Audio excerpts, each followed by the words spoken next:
style group.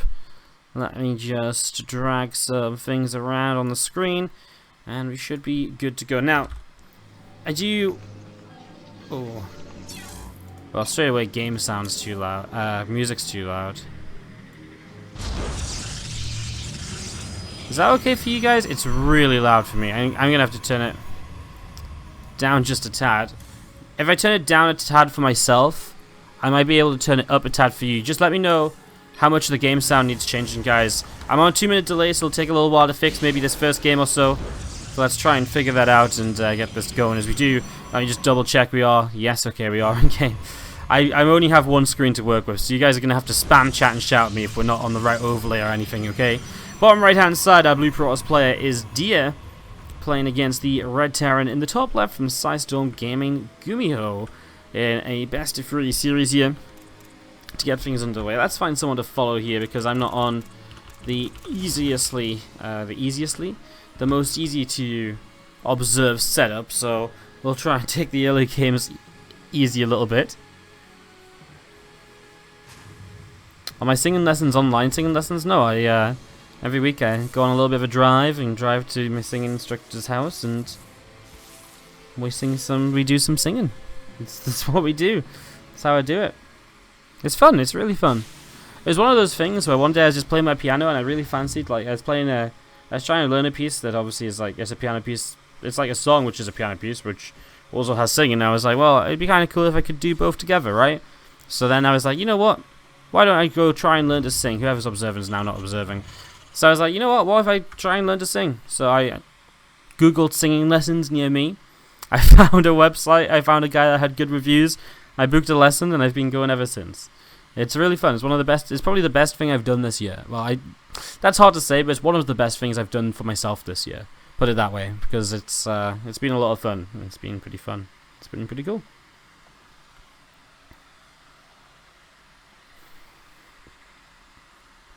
All right, so Deer and GuMiho here. We might have some FPS issues. No, okay for the moment. I think I'm also... My other problem is I'm on 60 Hz rather than 144 Hz that I usually have. So it's very possible that there's also some kind of, it maybe like looks laggy for me, but it's actually just not. So, yeah, it's one of those,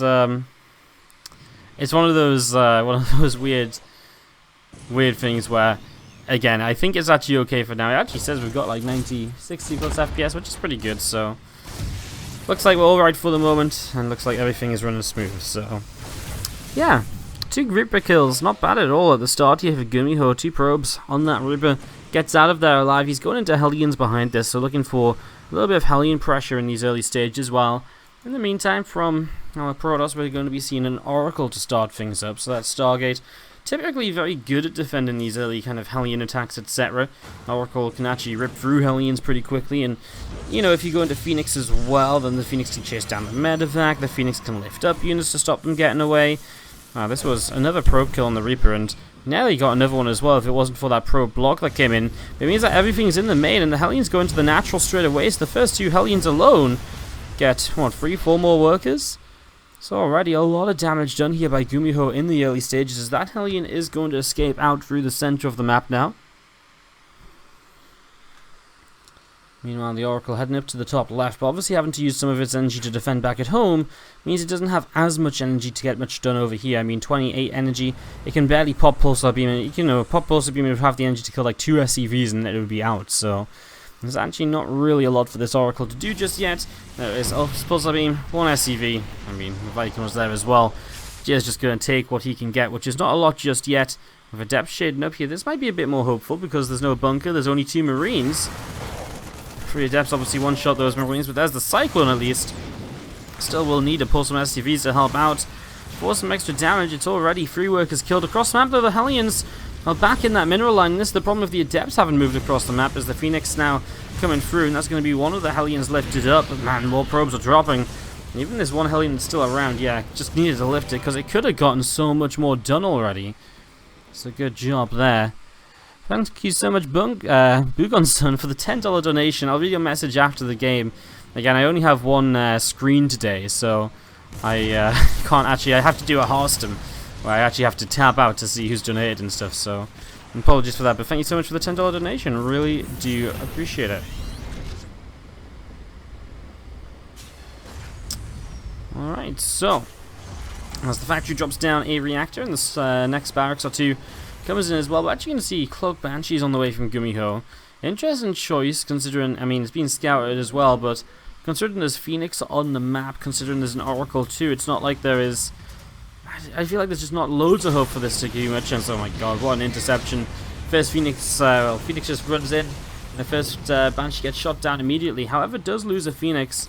I kind of feel like it's just not worth continuing with that Cloak, right? And GuMiho does decide to cancel it. I mean, you're already one Banshee down, so one Banshee down. You know, you get a second Banshee, that basically means you've got one Banshee and Cloak. Is that worthwhile? I much prefer adding the Raven into play, because the Raven definitely has better uses as the game goes on. Stim pack about halfway done, as we're going to be seeing the Phoenix now. Just going for a few SCVs as the Cyclone's out of position, and there's just some nice harassment out of Dia in these early stages, so applying some pressure so far.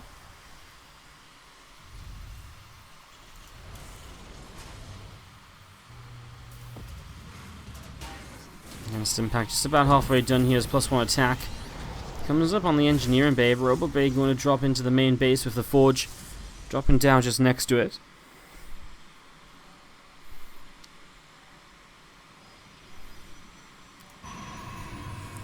And third Nexus coming into play here. I mean, we are on King's Cove, so it is going to be one of these maps where you do just have kind of just a larger playing area to kind of work with. Marine gets a few shots off onto that Oracle. The Phoenix going through, getting a bit of a lift up there. But yeah, nice large playing field means it's difficult for the Terran to push across and to just kill you as the Protoss player. Although honestly, GuMiho, it feels like he's somewhat building towards something like that. 3 racks, only 2 orbital commands at the moment.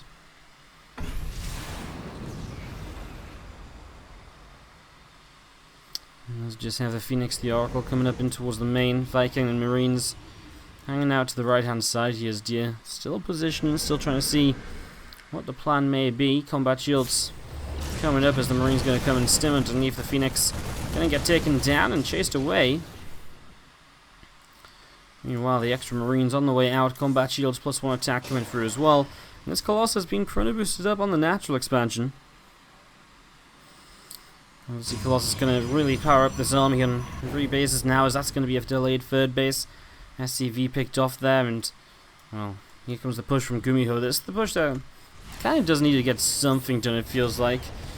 Obviously, a lot of the army supply from Dia and those Phoenix, so if they can't add much to this could be problematic, perhaps.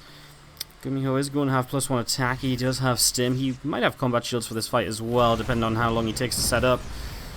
Raven obviously will have that interference matrix. The Colossus is primary target with that. Going to hit that straight away, but then force fields will come down. Hits an anti-armor missile on the Phoenix just because he had nothing better to do with it.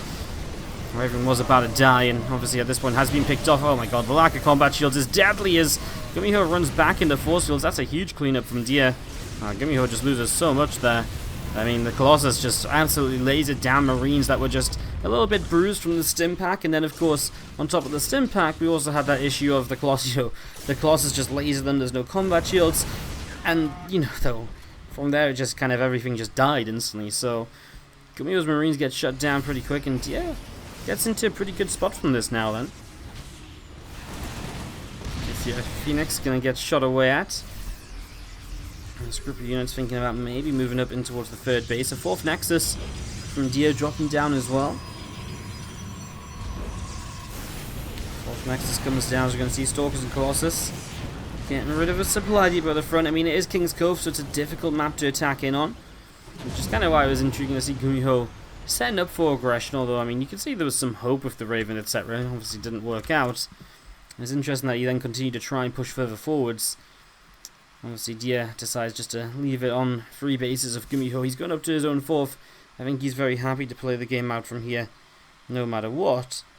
So just sort of macroing up a little bit more. That's a nice catch. That's a dead War Prism caught by the Vikings. I mean, at the same time, it does mean that Dia gets a bit of a heads up on this army coming in towards his natural, so you can start some warpins. Has to get the recall here to be able to truly clean this up, though. And now we're going to see the units already lifting Siege tank goes down. Well, Vikings actually going to find that Colossus here on the natural expansion. Cost him 2 out of the 4, but still I wouldn't say a bad pickup from GuMiho, because he was struggling to deal with those Colossus properly up until now. Deer already tech switching though into a different set of splash damage, so Deer tech switching through in towards Storm. Obviously GuMiho is not immediately set up to deal with Storm because he's still thinking about, oh my god, full medevac gets sniped.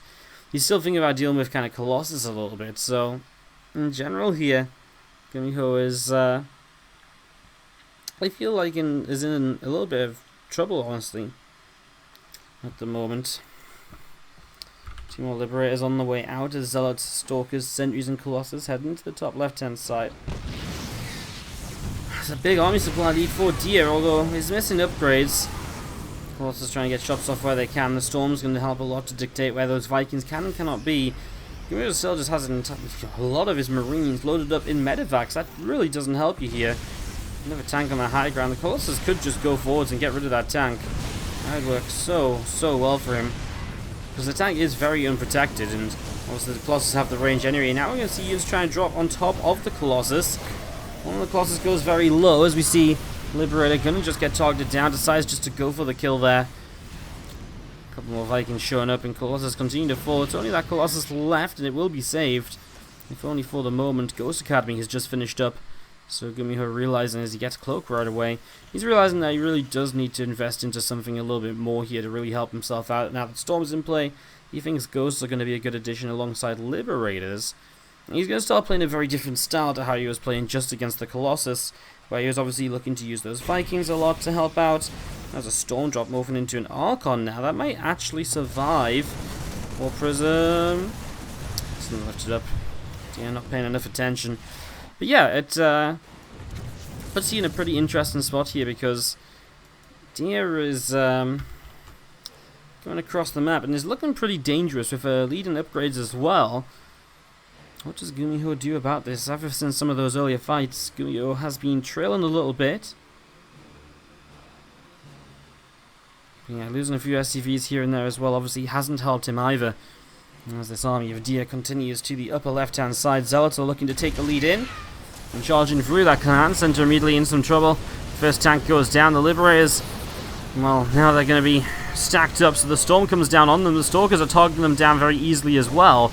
Obviously the Storm really stops this Bioforce from pushing through this little bit of a choke point. That's a GG, and Deer will take the first game of this best of 3 series against GuMiho. Playing on Necropolis at all. It's not even that crazy good for dropping, right? You just, going from the main to the natural, yeah, okay, you can drop there, but I wouldn't say it's super ridiculously good. It's not bad either, though, right? So it's one of those maps where it's neither good nor bad. As in the top left-hand side, we're going to be starting off this game number 2 with our blue Protoss player up 1-0. It's Deer.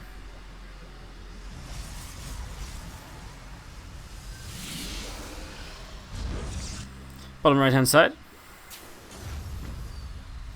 Our red Terran player from Sidestone Gaming is GuMiho.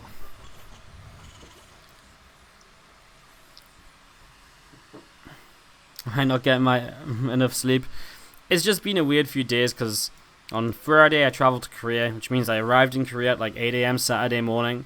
I went to GSL pretty much. I got to my hotel at like 10 AM. I couldn't check in, so I went to a friend's and dropped my bags off. I went to GSL pretty much straight away after that. So I got back to my hotel at like 3 or 4 PM. I had a nap for like 2 hours. And then I woke up to go out with my friends, thinking I'd go out with my friends, come home, sleep, and my jet lag would be gone. Stayed out with my friends until 6 AM, which obviously wasn't good because then I slept like 10 hours and woke up at 4 PM to cast yesterday.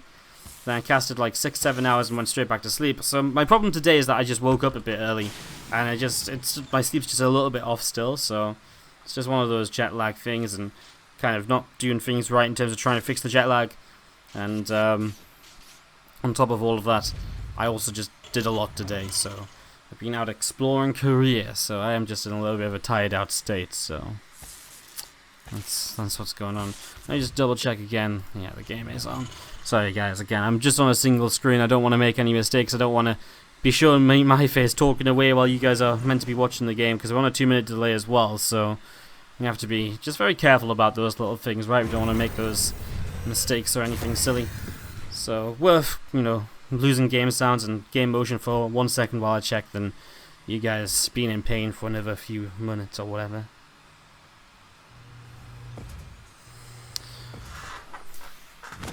So far this game we've been mostly following this probe as it comes through the natural. It's been just checking on that command center building and being annoying where possible. Marine doesn't get the kill. The probe was able to go around the right side of the CC, and that meant the Marine just wasn't able to step in range as much as it needed to. Nice save on the probe, keeps it on the map for some map control, of course, for Dia. Can do a lot with that, as very lazily we haven't really watched this Reaper across the map at all. Not much has happened with it. 0 kills. In terms of information gained, it has seen the Stargate, so that's good. Good stuff for GuMiho, knowing what's up. GuMiho is once again building Hellions. This time it's not Hellions off a reactor though, so a lower number of Hellions here early on. Marauder and the Marine out as well. As the Marauder coming through, no concussive shells or anything. It really is a weird combo of units, and these first 2 Adepts have gotten past the Marauder, which is one of the better things against the Adept. Well, one of the things the Adepts struggle to kill, although the Marauders also don't deal that much damage to the Adepts either, so it's a bit of a 50-50 one for both players. And his Viking is coming up from GuMiho here, so we'll be pretty well set to deal with the Stargate units, especially with the Cyclone on the way too. And as you see, the Adepts do commit in once again. I mean, they get themselves a Hellion, get themselves an SCV, gets himself 2, because one of them was damaged from before, so again, not a bad couple of Adepts, considering you got one of the Hellions as well.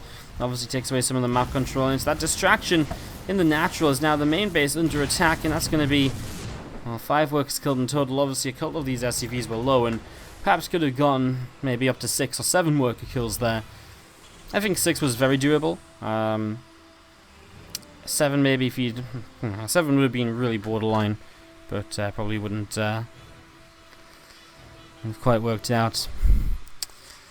Alright, well, meanwhile we have... Oh my god, whoever's observing that is not doing a good job of it. Meanwhile, we have the Raven on the way up from GuMiho, so once again building into that Raven fairly early on here. Man, look at GuMiho's worker count though, he's down 15 workers already. And this Dia has a 3rd Nexus star. That economy for the Protoss player in this game really is insane at the moment. It's really crazy. Nice shut down on the Oracle at least, that is something for GuMiho here. Takes away a lot of the map control from the Protoss player, which should stop Dia feeling as safe. Which obviously then gives him, gives GuMiho a bit more of a chance to maybe get some damage done indirectly just by forcing Dia to play a little less greedy without him knowing, because he doesn't know exactly what's going on anymore. Doesn't have those constant updates of oracles flying by. Factories building up here from GuMiho, so he's going to be playing mech for game number 2. It's also a nice time to throw it down, right? It's just after the oracle died, as we've been talking about, so there's no immediately strong way to scout this as Dia. Unless he's invested into an observer early on, and he hasn't. Just a single Phoenix out on the map, so Dia is playing in the dark against a mech style of play. It makes it very difficult for him to figure out what GuMiho is playing here, how he's going for it.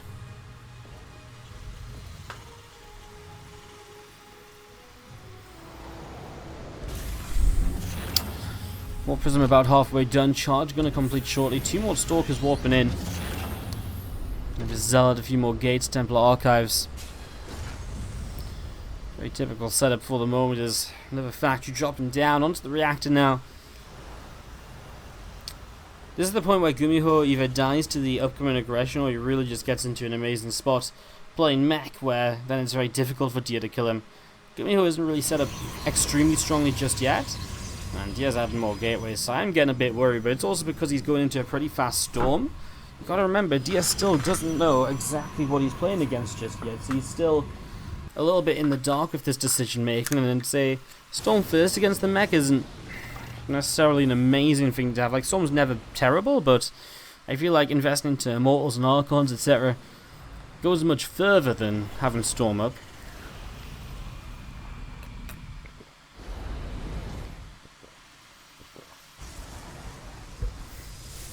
We'll see soon enough, I'm sure. I'm just replacing the top on my water bottle with one hand. Difficult job, but if I don't do it, it's going to knock over, it's going to spill on my keyboard, everything's going to blow up, and I'm going to be pissed off, especially knowing my luck today. So, Just better safe than sorry, you know. Has the stream been laggy again today, or is it fixed? We're observing in-game today, so it's a completely different setup, so we definitely not got the same type of lag.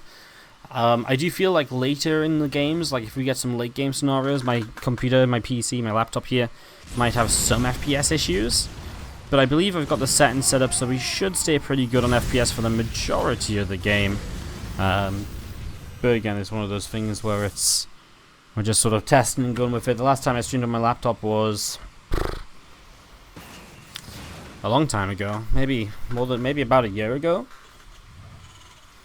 I think if I streamed on it since then, I don't think so. Yeah, I think it was about a year ago. Right, well, as GuMiho here is set up on his mech style, you know, rocking around, dealing with it. In the end, Dia saw this a bit faster than I really thought he would. Hallucination allowed him to see some of the factories, the 4th and the 5th ones on the way up. That's still a fairly late scout, though. But it's been fast enough for him to drop down the fleet beacon, and now he's started up carrier production, so try to just skip straight up to air.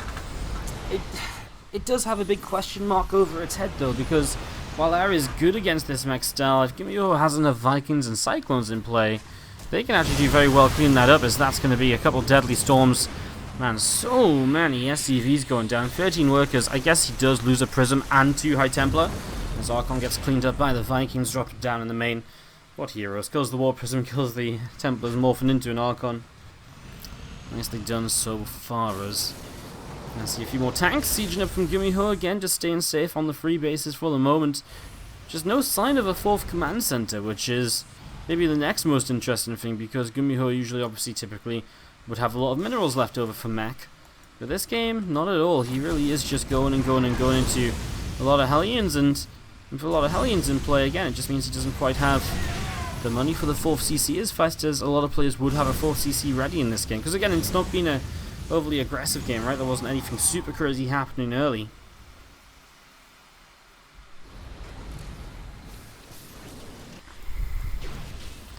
Stalker's pushing down at the bottom, just dealing with a barracks that's floating around there as well. And again, more and more carriers on the way out. As those numbers increase, it becomes more difficulty for GuMiho to fight this. So I feel like for Dia, the best opportunity would be to truly just jump on this sooner rather than later. Great scan from GuMiho. Sees the carriers. What a scout that is. Does he? It looks like he's still very confident that he can take this down, though. I mean, may not be wrong if his opponent is out of position. There's a couple Stalkers coming back. The rest of the army really is out of position, actually. So, Interference Matrix to shut down the first couple of carriers as the Vikings coming forwards. Gets rid of that first carrier that was already brought low now. Tank's going to start sieging up a little bit late. The Stalkers have already blinked through, and now the tanks are going to be in trouble. Immortals on top of them, and GuMiho's army just gets destroyed here in the end. The ground army of Dia, well, it took a while to get there. When it did get there, it absolutely crushed, and GuMiho knows that he's messed up a bit too much. Gives Dia the 2-0. And that's going to be Dia taking the